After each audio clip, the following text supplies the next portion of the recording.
नमस्कार दोस्तों, आज हम एक ऐसे मुद्दे पर बात करने जा रहे हैं जो देश के हर नागरिक को प्रभावित करता है और वो मुद्दा है महंगाई।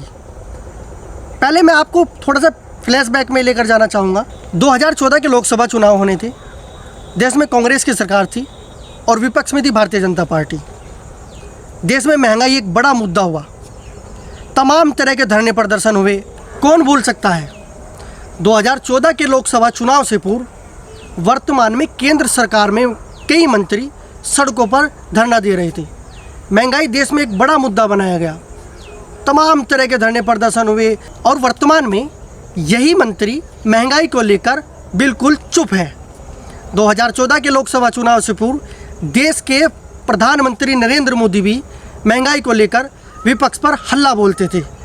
आज देश के प्रधानमंत्री नरेंद्र मोदी मन की बात करते हैं, परीक्षा पर चर्चा करते हैं, मगर महंगाई को लेकर देश के प्रधानमंत्री भी चुप है। देश के प्रधानमंत्री नरेंद्र मोदी भी शायद महंगाई पर चर्चा नहीं करना चाहते। आइए सुनते हैं 2014 से पूर्व नरेंद्र मोदी महंगाई को लेकर क्या सोचते थे, गरीबों के लिए उनकी क्या राय थी और महंगाई को लेकर उनके क्या विचार थे।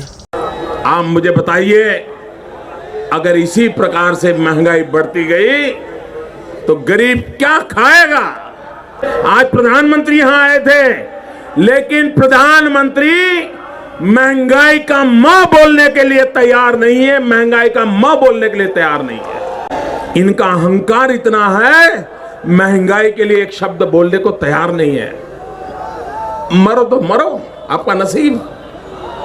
अरे गरीब के घर में चूल्हा नहीं जलता है, बच्चा रात रात रोता है, मां आंसू पी के सोती है, और देश के नेताओं को गरीब की परवाह तक नहीं है। मित्र, तो देखा आपने 2014 से पहले श्री नरेंद्र मोदी को देश के गरीबों की कितनी चिंता थी, मगर अब खुद देश के प्रधानमंत्री नरेंद्र मोदी इस बात को लेकर चुप है। क्या देश के प्रधानमंत्री को गरीबों की चिंता नहीं रही? आपको, जैसा कि आप सभी जानते हैं कि महंगाई की सबसे ज़्यादा मार गरीब और मध्य वर्ग के लोगों पर पड़ती है। मध्य वर्ग के लोग और गरीब लोग महंगाई को लेकर चिंतित है। देश में खाद्य वस्तुओं के दाम निरंतर बढ़ रहे हैं। इसका सबसे बड़ा कारण है देश में बढ़ते पेट्रोल और डीजल के दाम। आपको बता दूं कि चुनावी समय था तो देश में पेट्रोल और डीजल के दाम नहीं बढ़े, मगर जैसे ही चुनाव संपन्न हुए तो देश में पेट्रोल और डीजल के दामों में आग लगनी शुरू हो गई। देश में उस समय जब चुनाव चल रहे थे तो पेट्रोल और डीजल के दाम बिल्कुल स्थिर थे, मगर अंतर्राष्ट्रीय बाजार में कच्चे तेल के दाम निरंतर बढ़ रहे थे, मगर फिर भी महंगाई नहीं बढ़ रही थी।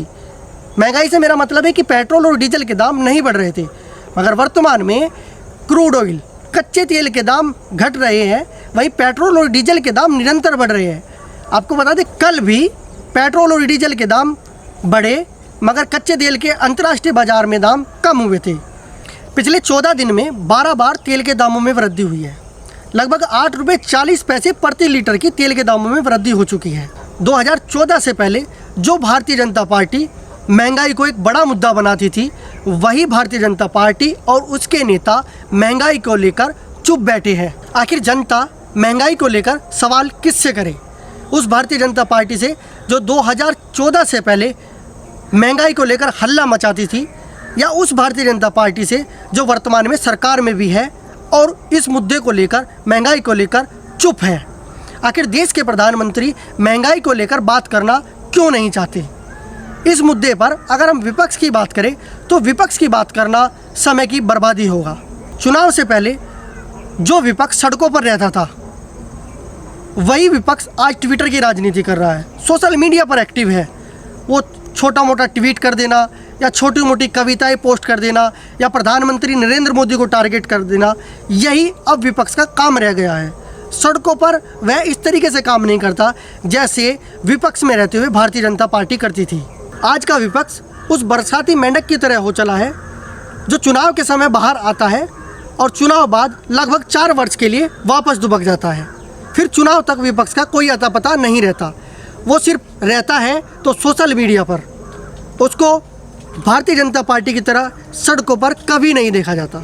मैंने खुद पर्सनली रूप से भारतीय जनता पार्टी के कई समर्थकों से बात की है जो भारतीय जनता पार्टी के कट्टर समर्थक हैं, कट्टर समर्थक से मतलब है जो भारतीय जनता पार्टी के खिलाफ एक शब्द भी बर्दाश्त नहीं करना चाहते।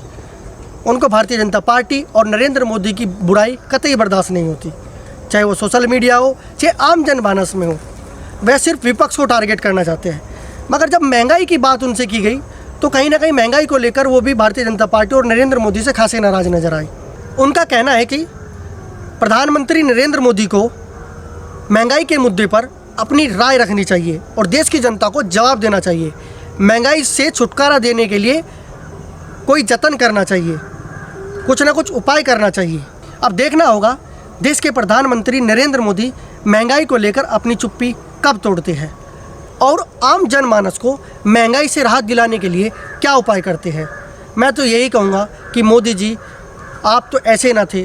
2014 से पहले आपकी भाषा जो हुआ करती थी, आज वो भाषा बिल्कुल बदल चुकी है। महंगाई को लेकर तब आप बड़े बड़े भाषण देते थे और आज महंगाई को लेकर चुप है। आप सभी जानते हैं महंगाई का सबसे बड़ा कारण होता है तेल के दामों में वृद्धि होना। जब पेट्रोल डीजल के दामों में वृद्धि होगी तो ट्रांसपोर्टेशन में किराया महंगा होगा। जब किराया महंगा होगा तो छोटी छोटी वस्तुओं से लेकर बड़ी वस्तुएं तक महंगी हो जाती है और देश में महंगाई बढ़ना चालू हो जाता है। अंत में मैं आपको एक वीडियो दिखाना चाहूँगा।